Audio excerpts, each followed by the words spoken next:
Pisces, welcome to your mini weekly horoscope for February 1st to the 8th, 2026. My name's Adina. I'm an intuitive astrologer.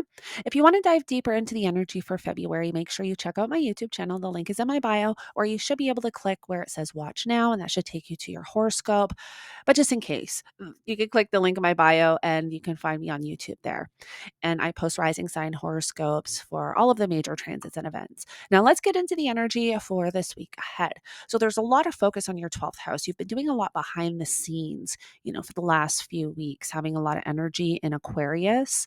Now, we're just coming off of that full moon in Leo. So, we're officially in eclipse season now, and we're going to have our first solar eclipse in Aquarius on the 17th. So, we want to pay attention this month, what is showing up, especially for you when it has to do with any self undoing or self sabotaging behaviors or habits, or where you can get in your own way. Or the 12th house also rules like hospitals, asylums, retreat centers. But a 12th house is more so what you do behind the scenes.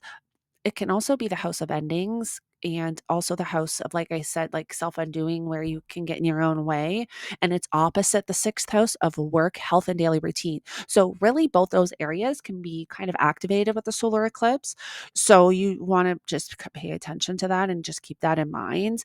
Now, on the third, we have Uranus stationing direct. And normally, this is an energy that I would say we don't feel on an individual level. This is usually something I would say, yes, with world events, absolutely, but on an individual level, not so much. However, this week we have both Mercury and Venus forming a square to Uranus. Those are two personal planets, and Mercury rules your fourth house of home, family, property, and real estate, and also your seventh house of relationships and one-on-one connections, even business partnerships. So you want to just keep that in mind as we navigate the week ahead, that with that Mercury forming a square, there could be something showing up around a relationship or one-on-one connection, or maybe something showing up with a family member or at home.